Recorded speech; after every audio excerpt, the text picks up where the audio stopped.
عاجل وبالفيديو، أخو الفنان الراحل محمد بوسماحة يخرج عن صمته في أول تصريح إعلامي له يكشف تفاصيل خطيرة وغير متوقعة تزلزل كل الجزائريين. تفاجأ واهتز الجزائريون قبل قليل لحظة خروج أخي الفنان الراحل محمد بوسماحة في أول ظهور وتصريح إعلامي له كشف فيه تفاصيل جديدة ستهز كل الجزائريين، والذي سوف نعرضه لكم بعد قليل مع باقي التفاصيل. خلفت وفاة مغني الراي الجزائري محمد بوسماحة حزنا كبيرا بين الجزائريين، خصوصا محبي أغاني الراي، حيث كان يعتبر واحدا من أفضل مغني الراي في الوقت الحالي.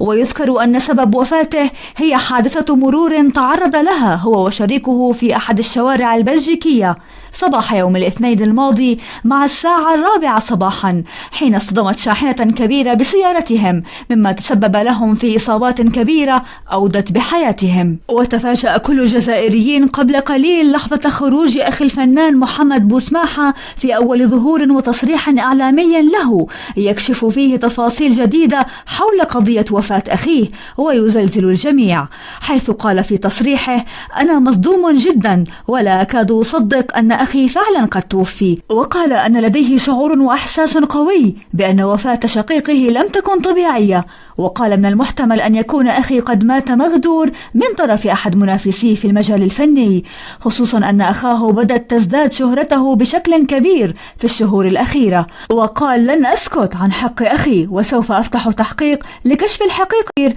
لا تنسوا أن تدعوا معهم بالرحمة والمغفرة.